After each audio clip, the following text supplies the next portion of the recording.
Hey, this is Dr. Ben Weitz, host of the Rational Wellness Podcast. I talk to the leading health and nutrition experts and researchers in the field to bring you the latest in cutting-edge health information. Subscribe to the Rational Wellness Podcast for weekly updates. And to learn more, check out my website, drweitz.com. Thanks for joining me, and let's jump into the podcast. Hello, Rational Wellness Podcasters. Today, we'll be speaking about neuropsychiatric illnesses in children, referred to as PANS and PANDAS, with Dr. Jill Crista, who has a new book on this topic called A Light in the Dark, or PANDAS and PANS. PANDAS stands for Pediatric Acute Onset Neuropsychiatric Disorders associated with Streptococcus, and PANS stands for Pediatric Acute Onset Neuropsychiatric Syndrome. Dr. Jill Crista is a naturopathic doctor and the author of the best-selling book, Break the Mold. She offers several popular physician training programs on both mold and also on PANS and PANDAS, as well as a course for patients on mold. Dr. Crista is now focused on research, teaching, and writing, specializing in mold sickness, brain injury, and PANS and PANDAS. Thank you so much for joining us, Dr. Crista. Thank you for having me. It's great to be back.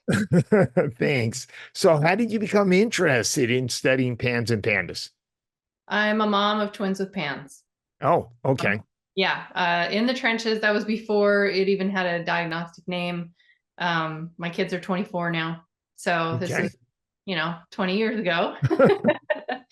Kind of like, oh goodness, what's going on and how do I help them? So I've been, in the trenches, and then thankfully my kids seemed pretty normal, with all that they had going on. They still went to school, played sports, all those things. And so when you kind of get known as the person who helps her own kids do that, then it's like, oh, let's have you, every special kid then come see Dr. Jill.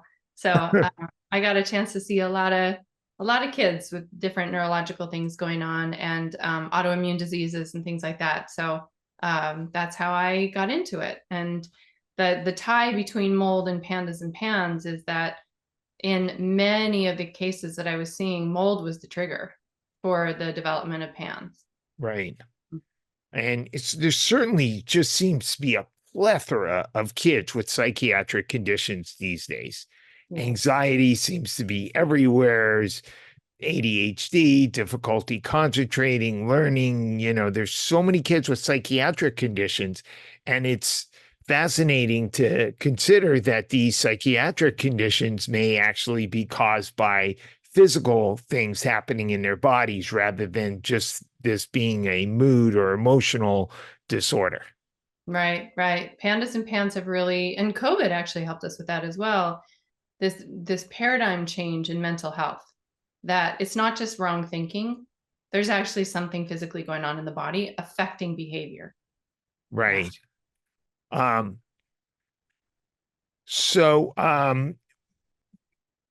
of the most common signs and symptoms of PANS and PANDAS are all these emotional things. And so how do we wrap our heads around figuring out, how do we figure out what are some of the underlying causes? And I understand from your book that some of the underlying causes are mold, as you just mentioned, streptococcus, these other underlying infections, possibly toxins.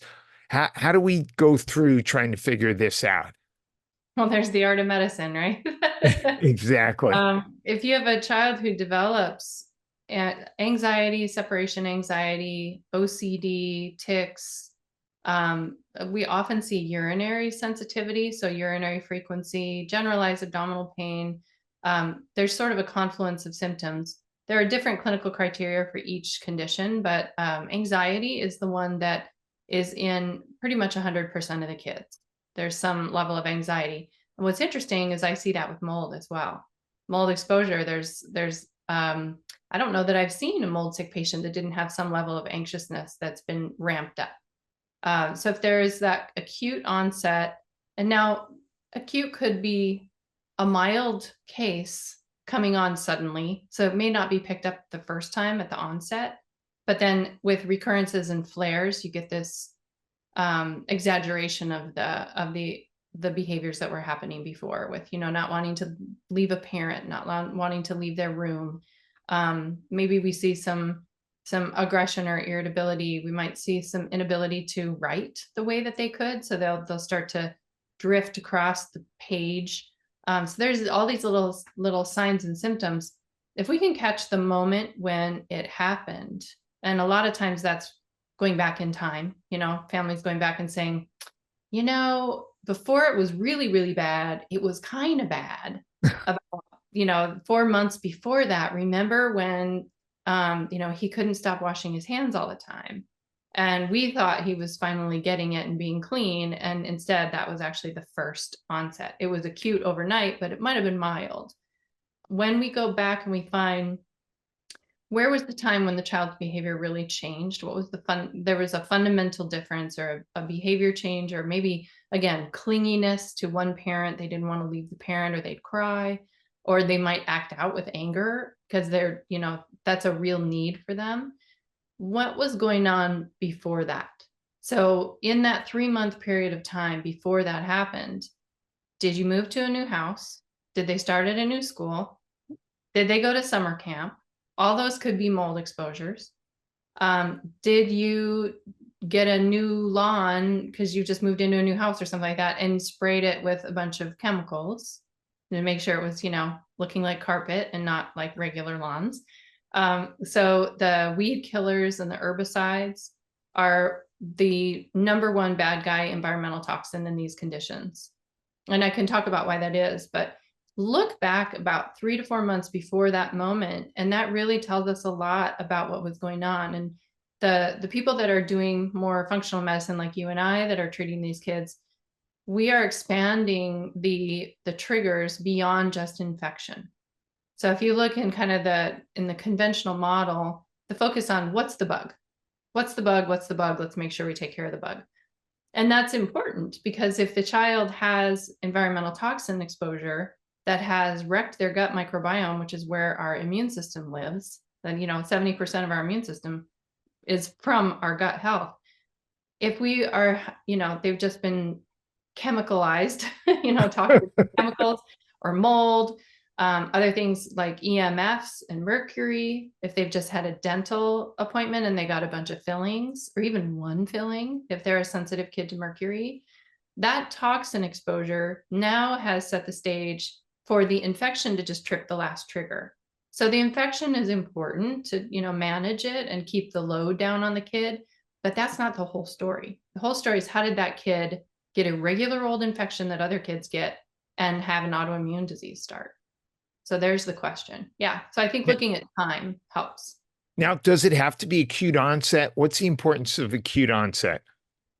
Yeah. Well, this is kind of a debated subject. So, because we know most of these infections are sort of low-grade chronic things, and a lot of times we see even in mold, it seems to be a slow-developing chronic thing. Mm-hmm. Yeah. So by the clinical criteria, yes, it needs to be acute. Where it gets a little wiggly is, well, if it was acute and mild, then we can miss it. So usually the classic story, the classic case is the kid gets strep, 3 weeks later, they change overnight and they have tics, OCD, they can't leave their parent, they have the anxiety, they have, all of a sudden this is a different kid. And that can be anywhere from right after the infection, during the infection, usually not during, because usually it's sort of like a secondary response, but it can be up to 3 to maybe even 6 months after that infection to fit the clinical criteria, that you have a kid that just overnight changes. The parents will say, I feel like our kid was just like a body snatchers. They came and they took it and they put a monster inside of my kid instead. And it's very scary. And these kids can get extremely scary sick. They can start to feel like maybe their parent is an imposter. So they get afraid of their parent, one parent, and clingy to the other, so there's a lot of, the brain just doesn't work right when it's on fire. So that's the classic picture. However, and I talk about this in my book on the definition of PANS, the reason that we even created a second thing from PANDAS is they found out that, wow, not all of these cases that are classic had strep. Some of them got the flu, a lot of them. Flu is a big triggering infection for kids. Also Mycoplasma pneumonia, chlamydia pneumonia. Mycoplasma is a lot like strep, that it can evade the immune system and can be persistent for a long time. So that's like and it loves the brain. So it's kind of a classic other bacteria that can happen. And then we can see things like, so then they were like, okay, well, not everybody has strep, so we'll create this other condition called PANS. So it still has the acute onset. It can be an older kid. It doesn't have this like tighter age requirement, as long as it's a pediatric, before they become an adult at 18. If it was onset during that, it might be onset in a teenager from mono. So they had to kind of open it up. And I'm hoping we'll open it up one more time for the congenital infection, because that's where it gets a little squishy. These are kids who never really developed a totally healthy immune system. And that's where my kids fit. I gave them a great sense of humor, but I also gave them Lyme and Bartonella. So I had that low lying and didn't know it. I was diagnosed with, quote, fibromyalgia. Well, it was chronic Lyme disease, and I gave that to my kids, which reactivated when I was pregnant. So now, how can you give Lyme disease to your kids? Is it that the ticks actually spread, or is that somehow their immune system changes? Because I had it in my bloodstream when I was pregnant, and it crosses the placenta. Okay. So they literally get Lyme disease. Okay. And Babesia and Bartonella do the same. So it's a vertical transfer is kind of what we call it in medicine. But basically it's like mom had it, it could cross placenta, it could infect baby. And we know this as, we know Lyme's, some of the things that Lyme does is it reduces immunity, and it's a neurotoxin. So it changes the neurology. So it's a perfect setup for PANDAS and PANS, which is an autoimmune disease attacking the nervous system. So for those of us who like data, is there data to show that Lyme can be spread to children?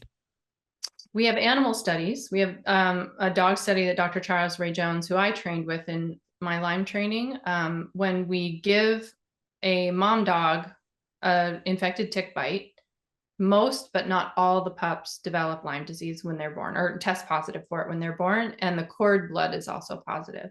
So that's a way that those of us that treat people with Lyme who want to get pregnant, because they had Lyme, they feel healed, but pregnancy can be such a stress on the body that you can have a reactivation, just like what I did. I had it kind of under control, kind of. And then, a twin pregnancy was enough to stress it out. So there is data in animals that show that there's this vertical transfer is very possible and probable, we could say, because most, but not all the pups got it. And then when it comes to infections, a lot of these, especially the viruses, tend to sit in your body and are already there. And then you get another infection that a lot of times will reactivate one of these latent infections. So things like strep, a certain amount of strep is present in our system all the time, but then can be activated or grow to a point where it creates symptoms.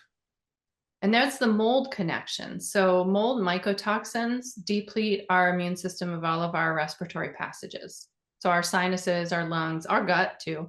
But what can happen then is if we don't have enough immunity on those respiratory passages, the boss of the airways, which is strep, can then colonize, and that can become a fungal colonization if you're exposed to mold spores in a moldy environment, and it can colonize with your own respiratory flora. So we get, basically, I think about, our sinuses, our gut, our mouth, everything has its own unique microbiome.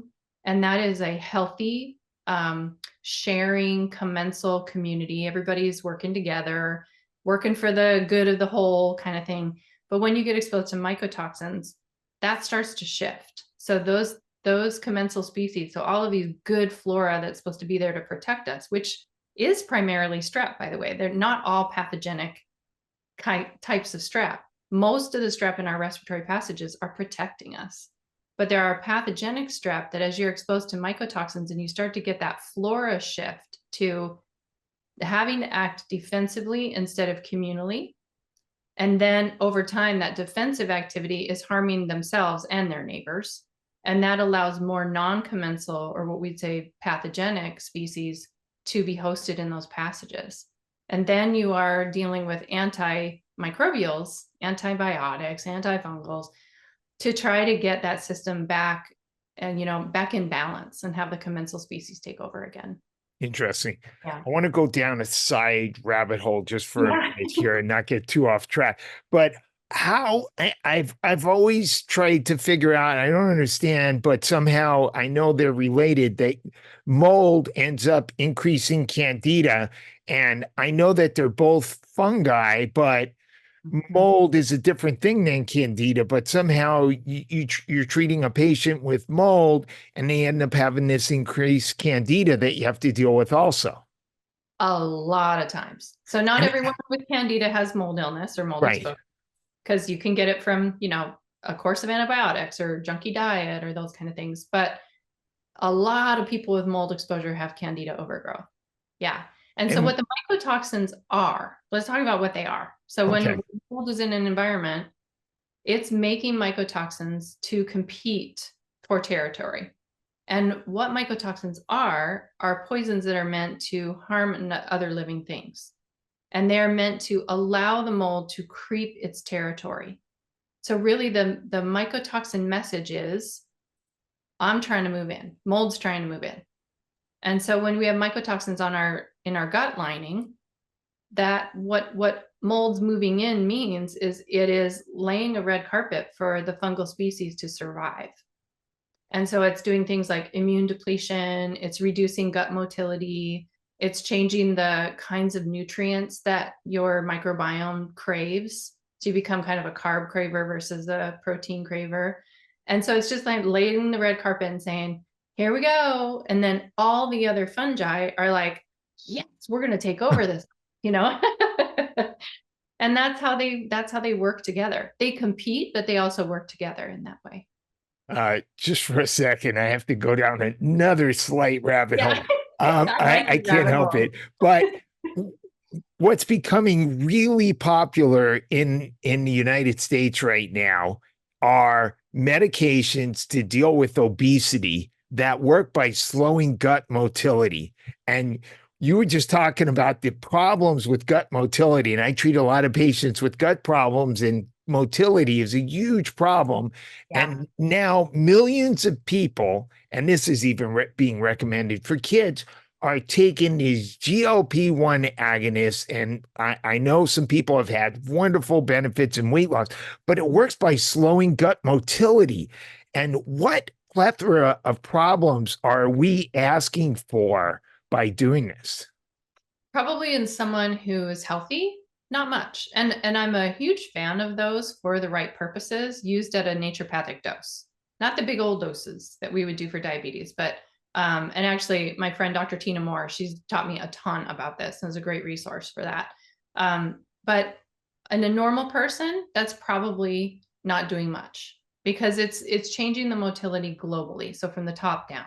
So we're not picking and choosing areas of motility changes like we see with certain kinds of neurotoxins like Lyme, like mold.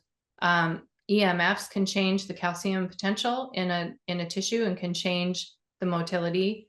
It can change neural function, all those kinds of things. So I think SIBO is often caused by motility problems.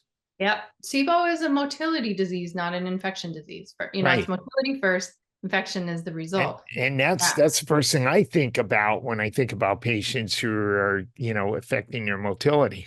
Yeah. Yeah. I know. I do wonder, I think slowing is different than reversing. SIBO, one of the main causes of that is someone having food poisoning and vomiting. Right. So things, come up in a very violent way.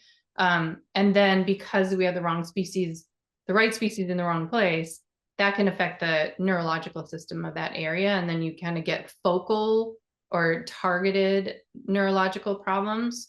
And then in the cases of mold with mycotoxins, we can get kind of these little focal areas as well, wherever there's a concentrated lymphatic pocket. So you can get these kind of spotty gastroparesis things that can have, or motility issues. Gastro is technically stomach, but you can see these focal areas, of course, global, you can get top down. But I think that, yeah, if you have had mold exposure, if you're dealing with any kind of neurotoxin illness, if you have chronic constipation, and you can also have diarrhea. SIBO's diarrhea is the, reaction to that to try to clear them out. That's a healthy reaction. But if it's gone on long enough, then you get this like alternating constipation diarrhea. I think you're being really wise to say, hey, maybe this isn't the right thing for you, because we could be making the problem worse. So let's go into testing for PANS and PANDAS. Well, first message is these are clinical diagnoses, which means that they can be diagnosed and treated without having to have a positive lab test. That's a really important thing for parents to know, and practitioners, because I will see practitioners be worried about using some of the medications we need to use. Some of these kids that get real sick, we need to put them on long-term prophylactic antibiotics, because strep becomes their kryptonite. It's just, and it can be hard to justify that without having data. Without having the data, I know. Yeah. But right now, because it is such a new burgeoning condition and newly recognized, it's been around a while, but it's newly recognized and also on the rise, because we have things like COVID. We have so much more environmental toxicity. So these are on the rise. That when I first started in 20 years ago, I think it was estimated that maybe 1 in 500 kids, one in 500 to 1,000. And now the estimate is anywhere up to 1 in 200 kids are going to develop these conditions. So that's a ton of kids. And that means it has been on the rise in an exponential way over the last 20 years. And now I kind of completely lost your question. Oh, about testing. Oh, testing. Yeah. Okay, yeah. Thank you. So we don't have the data yet to know exactly what's the mechanism. And is the mechanism different between the two conditions? And like I was talking about with the congenital, we kind of need a third category. So we have PANDAS, PANS, and we need plans, like pediatric Lyme associated, something like that. So, we need a third one. So we're lumping these congenital ones into the PANS people so that we can administer treatment that's effective for them. But yeah, it's tricky, because what test do you do if we don't know exactly what's the target? So we know some targets. We know that the dopamine receptors in the brain, which is in the basal ganglia, get destroyed. We are assuming that's an autoimmune. So the body attacking itself, that's why pediatric autoimmune neuropsych syndrome, a disorder associated with strep. So is there a way that clinicians can determine that? By clinical symptoms. So yeah, that's the thing, is we haven't gotten from research to clinical completely. There is something called the Cunningham panel that catches PANS pretty well. And that looks at some of those autoimmune targets against like basal ganglia and gangliosides and some of the things that are in the brain. Which lab offers the Cunningham panel? That's Molecular Labs. Okay. Yeah. But just know that if you have a PANS or a uncategorized congenital, you may have a kind of normal looking Cunningham panel and they still have the condition. Okay. So that's a nice test for when you have a PANDAS case where strep was the infection. Then you have an acute overnight change in the kid. I'm finding that the Cunningham panel is really nice for that. And it's a nice piece of paper. It's like, yes, this is an actual physical thing happening in your kid's brain. It's not just bad behavior. You're not a bad parent, just it's okay. This is physical. However, just know that can miss some of them. And so that's the problem, is that the newer research is showing that there's also destruction of the cholinergic interneurons, meaning things that use acetylcholine, which runs our autonomic nervous system. Those neurons, those interneurons that are going to be telling one nerve to talk to the other using acetylcholine, those are having destruction as well. Yeah. And that's why I like to use the herbs that I use, because they address all of it. So what kinds of panels do you recommend for us to do, or should we just go right into treatment? Again, Other than the Cunningham, say. the clinical diagnosis is key. So you Okay. can feel like, okay, if there are, the child is meeting these major criteria, there are certain criteria that need to be met. Some are major, some are minor, and then you can diagnose them and you can feel very comfortable treating them based on that.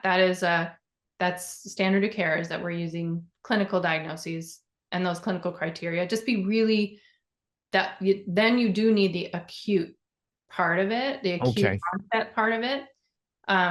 So yes, Cunningham panel can help to answer the question. Point more arrows. There's also some of the things like Vibrant has a neural zoomer that you can look to see, is there blood-brain barrier breakdown? That gives me Okay. a little more hint that we've got to really focus on the gut, because if the gut's leaky, the brain's going to be leaky. And then Cyrex Labs has some really nice arrays. Their array 7 is great. Array 20. So we can look at some of the correlations of, like, again, blood-brain barrier breakdown. Are there any auto antibodies being made, meaning antibodies to the brain? So that can give you a picture if you are dealing with families that need paper proof. And that's very Okay. helpful. And that's only telling you, like, yeah, this is probably PANDAS or PANS, but it's Right. not telling you why did we get there. And then if they're a kid who needs psychotropic medication, I highly recommend the gene site test, where we pre-test their genetics for processing those medications. Because most of these kids have blood-brain barrier leakage, and because psychotropic medications are designed with chemicals to open up the brain so that you can get the medication up there. So when you administer psychotropic medications, you're causing blood-brain barrier leakage on purpose. We know that's what these drugs do. So if you have someone who already has an open brain and you're giving them psychotropic medication that opens it farther, they're going to be acutely sensitive to a regular dose. So if they need psychotropic medication, what I will do to start is test their gene site to make sure they're not a speedy or a slow metabolizer of that drug, and know that I'm going to open up their brain like a sieve when I give these medications.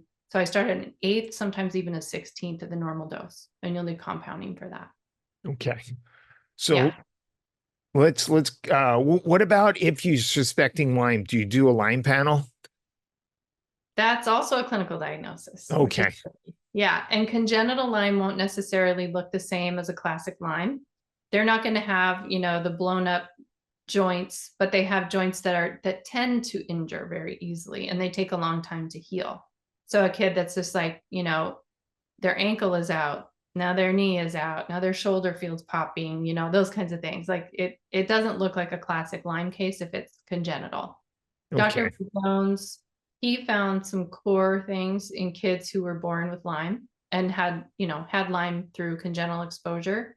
And atonia was one of those. What does that mean? That means low or no autonomic tone. And these will be the kids that they're the natural tone. If your autonomic system is toned normally, you will have your shoulders higher. Like I have, you can probably even see in mine, people who are listening are like, what is she talking about? Like my shoulders go down because I have dysautonomia. So if you have a normal autonomic system, you're going to have a higher tone. You can hold your posture up better. So you'll see that atonia. There's just that little bit of drop in the shoulders. A lot of times you can look at like how far do their hands go down their legs.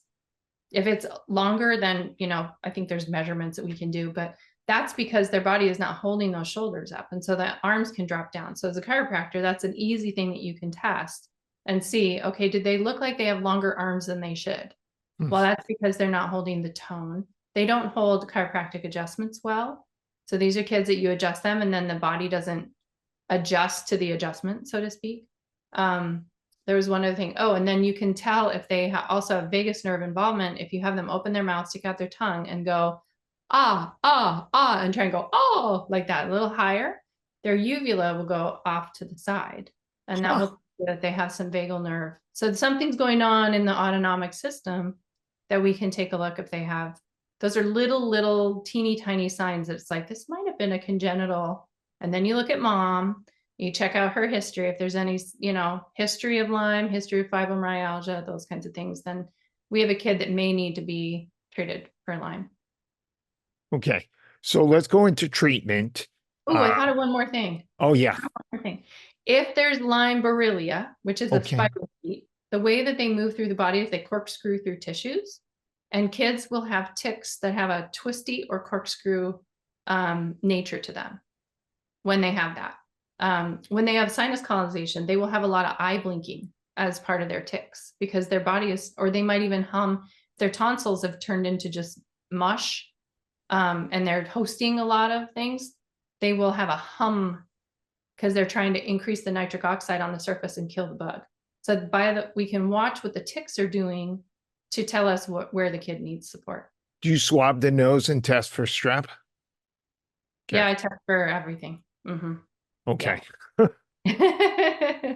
Most people don't realize that the nasal cavity is this direct route into the brain.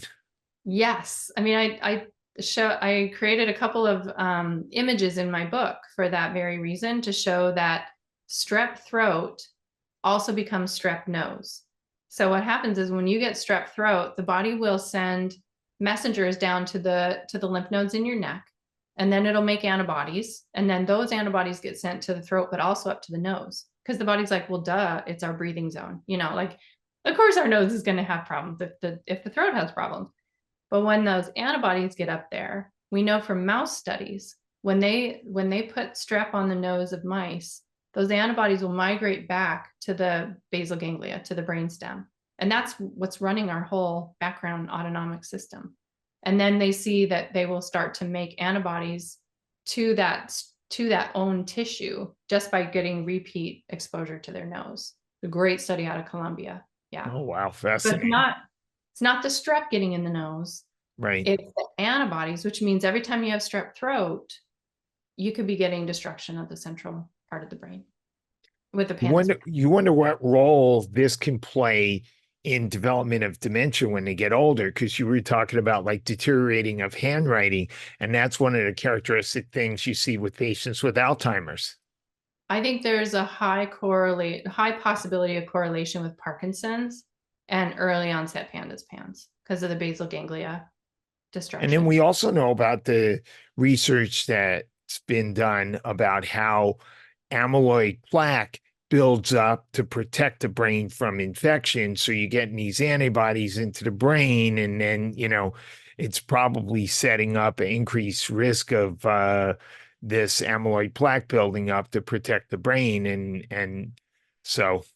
Yeah. I think Dr. Dale Bredesen was the first one that said, hey, amyloid plaques are really good mycotoxin sponges. It's interesting. There's almost this symmetry between childhood and old age, and you start out in diapers and you end up in diapers. So let's go into treatment. You have this really organized system of understanding how to set up a treatment protocol. It's fairly complex, but it's very well organized. Thank you. Yeah. I mean, these are families in chaos. So I tried to be as organized as possible. So it's like, there's a step 1, there's a step 2. Right. Here are the tools, and here's how you match it to the kid, Yeah. So I came up with, I put in the book core 4. I wanted to put core 10, but I didn't want to overwhelm anybody.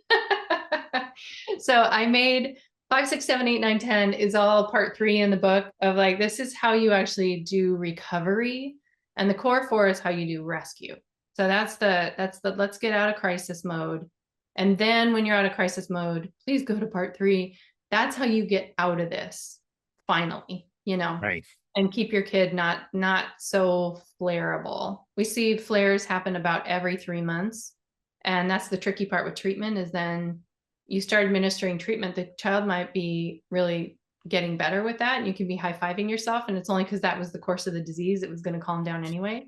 You also might give some treatment and they flare a little bit and you think, did we do that? Like, did we push the body too hard? And it was just going to be that they were going to take a turn, an increase in symptoms anyway. So this is a long game, I guess is what I'm trying to say. Patients and clinicians need to understand that this is going to be treated over a period of potentially years, right? Years, usually. Yeah. Yeah. Okay. And that's why I wrote the book. I wanted parents to have tools in hand. And so they can be working with their practitioner and they know what to do in between. They know what to do between appointments and maybe even to, save appointments in general. So I have the core four. The first core is tame the flame. The second is beat the bugs. The third is regulate immunity. And the fourth is guard the gates.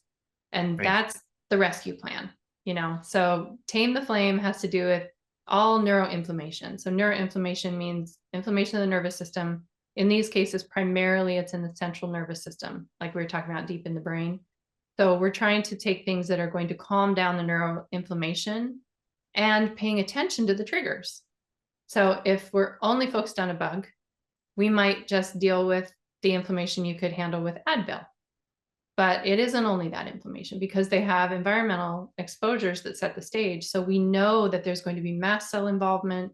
We know there's going to be specific types of inflammation we can adjust. And we know where it's going to be. It's going to be primarily in the central nervous system. So that's why I like to use things like resolvins.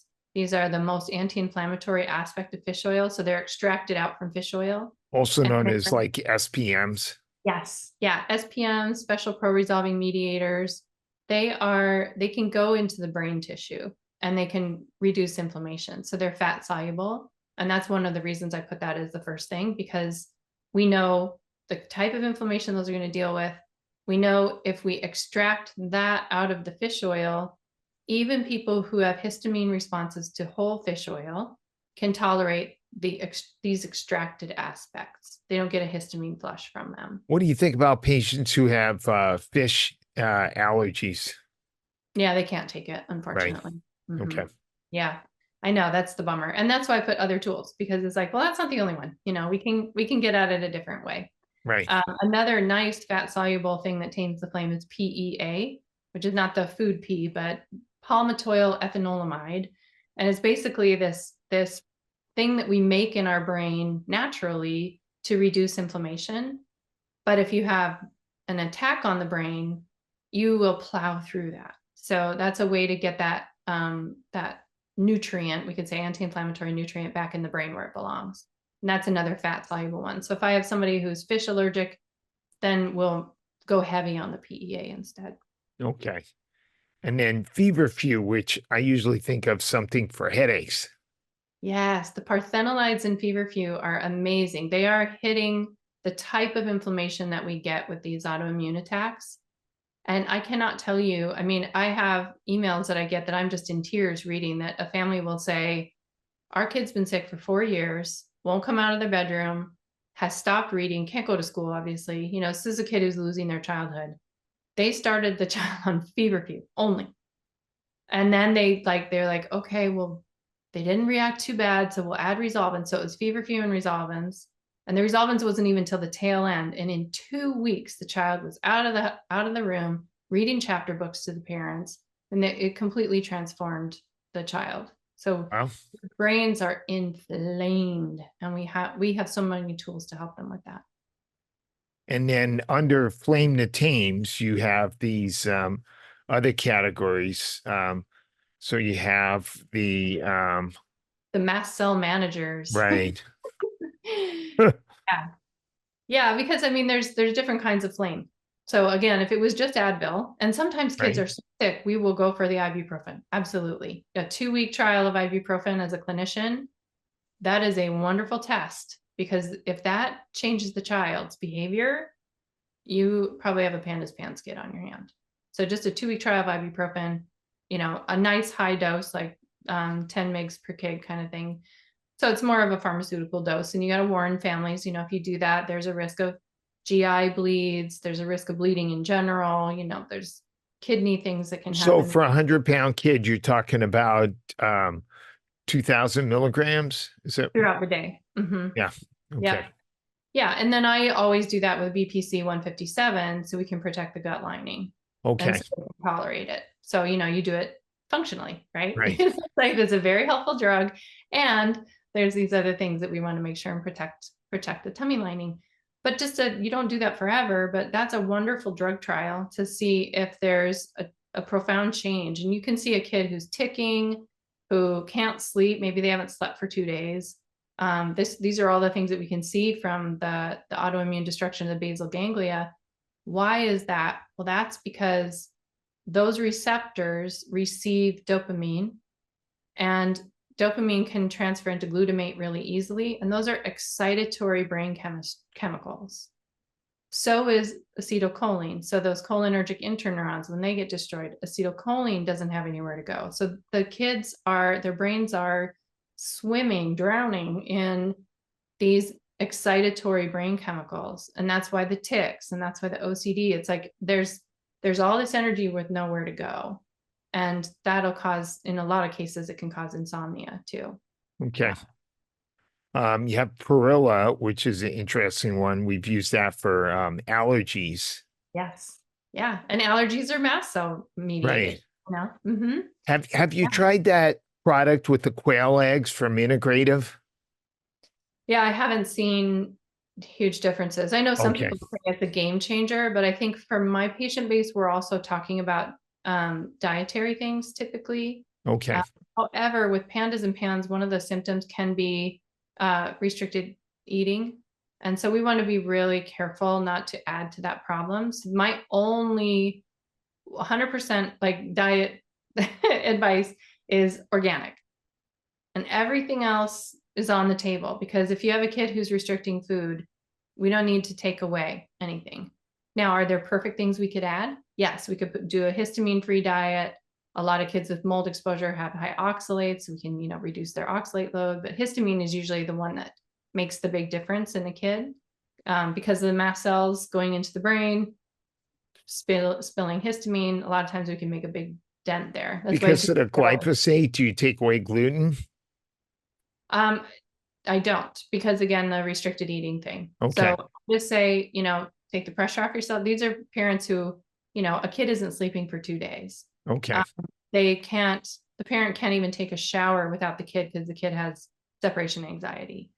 They might be aggressive, so they have to kind of protect the other people in the family, so things can get really off the rails. Okay. And, with glyphosate, and not just glyphosate, but atrazine causes a change in the dopamine receptors in the brain. Any kind of herbicides, pesticides, if you're doing organic, those are out, and then you've reduced that exposure for the kid, and we can try to recoup some of the gut microbiome so we can get their immunity back again. Right. Okay. And then you have beat the bugs.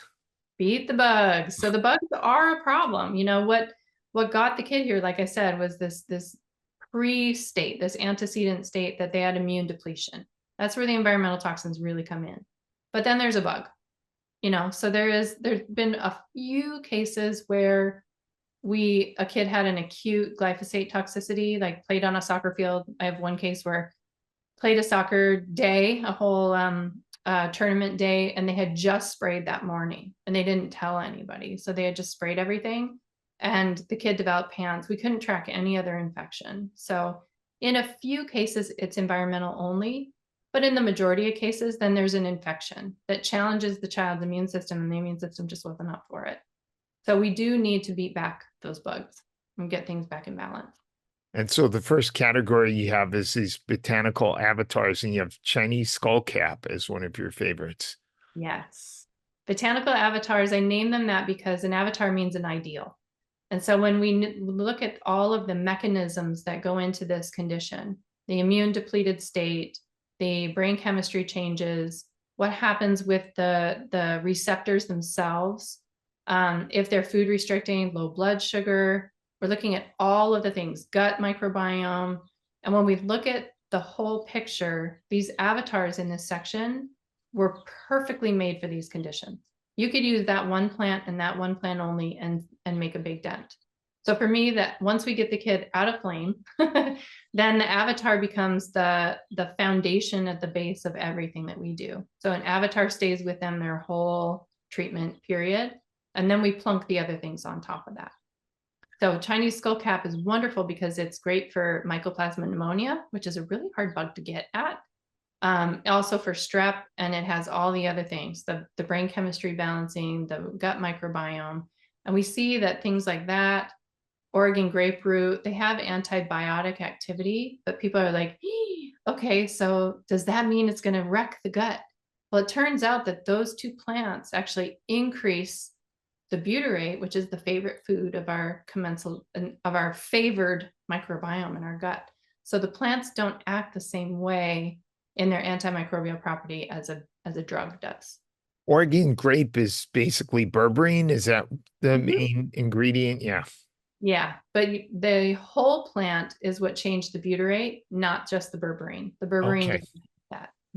So Interesting. if you're just going for the berberine, you're going to miss the activity that we're looking for pandas and PANS. You also have Gata Cola, which I always think of as a blood sugar thing. Yeah. Yeah. Interestingly enough, Cola, we can give this, it crosses the blood-brain barrier within 5 to 15 minutes of taking it. And it's a really nice tea. It doesn't, it's one of those things that kids will actually drink. You can add a little honey and you can get it down because it doesn't taste like much. It just is sort of like a musky green flavor. But it crosses the blood-brain barrier in 5 to 15 minutes and it will protect the microglia, which are the naughty little monkeys in the mind that do all this destruction. It will calm them down so that when a child eats, if they get any increase in gut endotoxins, it won't agitate the brain and induce attack. So part of the food restricting is that when kids eat, they will get this increase in endotoxin and it starts to increase the attack on their own tissue. So the body wisely says, stop eating. We can't do this. But unfortunately, then kids can get very, very, very underweight. So the Cola can be done ahead of time. You can give that. Feverfew is another one you can give ahead of time before meals, and it'll protect the microglia monkeys and keep them calm. So then the brain, yeah, cool, amazing. Like we have so many tools, so cool. And then antimicrobials, so things like oregano, thyme. Just depends on what critter you're trying to whack back. And that's Right. the clinical discernment, you as a doctor. Are you dealing with a kid with Lyme?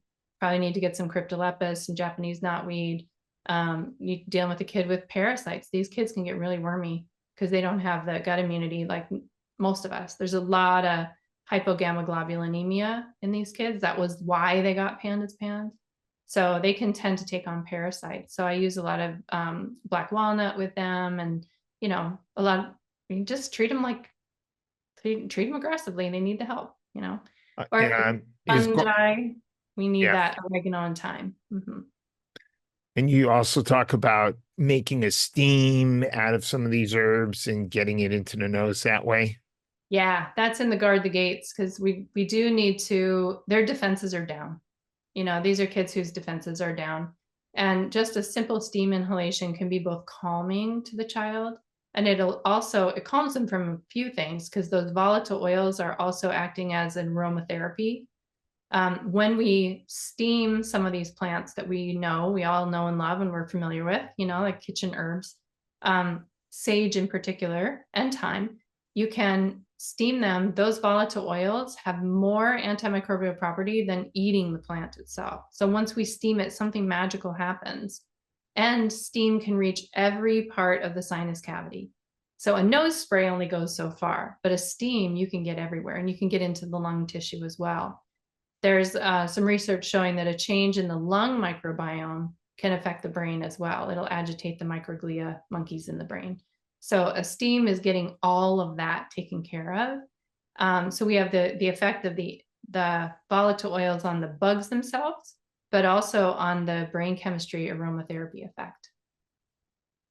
Cool. Yeah. And then we have to regulate immunity. Regulating immunity is primarily the gut. We are more microbe than man, as they say. So if we did a cell-to-cell count of your bacteria in your gut and your cells of your muscles, bones, all that thing, we'd have more cells in our gut that belong to the other guys than our own tissue. And if you did a DNA count, it would be the same. So there's more DNA that belongs to the critters in our gut than our own DNA tissue. Right. So they determine a lot. And when autoimmune disease, it's the body attacking itself. Why would it do that? Why it's supposed to attack cross reactivity, right? Well, because it's lost discernment of what is self. And so if our definition of self is basically our gut microbiota, because there's more of them than there are of us, and we have anything that is destroying our gut microbiota, now the immune system is like, let's see, what's self, what's not self. It loses that discernment. So when we regulate immunity, focusing on the gut, what we're trying to do is build back the microbes, not just the bugs themselves, but by giving them the food that they like butyrate. It's wonderful. It's known as a nootropic, which means it helps with the brain healing itself. It also helps with the PANDAS PANS brain as well by calming down the gut microbes and not having them feel so at risk. But you might also feed the bad bugs too, right? With butyrate? Not as much as you would think. So that's why we have beat the bugs first. So sometimes you can add, if gliotoxin is a mycotoxin that's high in a kid because they have fungal burden veering toward fungal infection, they can have high gliotoxin, and things with sulfur like butyrate can help the mold if you do too much, if you don't have the anti stuff on board first. So that's step 2. And then we can add the butyrate kind of free form. Right. And then probiotics is part of the mix as well. Yeah, probiotics, peptides.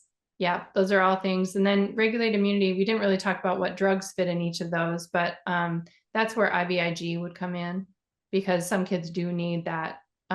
We give IVIG at a very high dose. And I want to tell everybody, I have a typo in my book. It's very important. It's 1.5 to 2 grams per kilogram of IVIG, which is a suppressive dose. So we flood the body with IVIG, with immunoglobulins, and we do it over and over and over again, because we want the bone marrow to take a vacation and forget that it was upset about, that wanted to make antibodies to its own tissue. If you do the supportive dose of immunoglobulins, which is below up to 1 milligram or gram, see, I did it again, gram per kilogram of body weight, you can actually make it worse because you can fuel the autoimmune attack. Interesting. So this is intravenous immunoglobulins. Yeah. Yeah. And usually depending on the severity of the kid, we might do that every 4 weeks, every 6 weeks, every 8 weeks. So the goal is to get them out of crisis, and then we stretch it out to see how long can we go before their immunoglobulins hit a trough again. We don't want them to hit that trough, because that then can allow the autoimmune attack to happen. So that's a strategy for acute flares. For healing. Right. For recovery. All right. And LDN, you use that as well sometimes? Yep. I use it a lot. Yes. Oh, okay. Yeah. and you like certain peptides? Yep. The BPC 157, the TB4 frag it's basically thymosin. It's from our thymus gland. And again, both of those go back to the pre-immune depleted state situation. So how do we get kids out of this? We nourish their immune system so that they can get out of it. And both of these are oral peptides. Yeah. Yeah. They don't have to be IV. Peptides are very stable. So the capsules can be opened up. They go right through. They're not broken down by the stomach acid. Actually, they're the result of breaking down proteins in the stomach acid. So they're like, yeah, good. They get the path. That's cool. Yeah. All right, good. So final thoughts about how to overcome PANS and PANDAS? Just know it's the long game, and you're not a bad parent. This is not behavior problems. This is a body problem. So if you're not getting the support that you need with the doctor you're working on, or if they're not PANDAS or PANS literate, go find someone that is, because you can do real damage. The longer this, brain attack can happen in your kid, the more damage that's happening in their brain. So because it's not autoimmune, get to it. And how does somebody find a practitioner who's skilled in PANS and PANDAS? Right now, in the footer of my website, I have mold literate, Lyme literate, and PANDAS PANS. So you can go there and get links. There are a couple of organizations. There's the PANDAS Network, and then there's the Neuroimmune Foundation. And those are some areas that you can go find. I do any continuing ed that any of those have given all through time. And there are tons of amazing doctors that also attend those that can help. Cool. And how can listeners get a hold of you and find out about your programs? They can come to drcrista.com. That's drcrista.com. And I'm also on Instagram and, Facebook and all those things, YouTube. That's great. Thank you so much, Dr. Crista. Thank you. Thank you for making it all the way through this episode of the Rational Wellness Podcast. For those of you who enjoy listening to the Rational Wellness Podcast, I would appreciate it if you could go to Apple Podcasts or Spotify and give us a 5-star ratings and review. If you would like to work with me personally to help you improve your health, I do accept a limited number of new patients per month for a functional medicine consultation. Some of the areas I specialize in include helping patients with specific health issues like gut problems, neurodegenerative conditions, autoimmune diseases, cardiometabolic conditions, or for an executive health screen and to help you promote longevity and take a deeper dive into some of those factors that can lead to chronic diseases along the way. Please call my Santa Monica Weitz Sports Chiropractic and Nutrition office at 310-395-3111, and we'll set you up for a new consultation for functional medicine. And I look forward to speaking to everybody next week.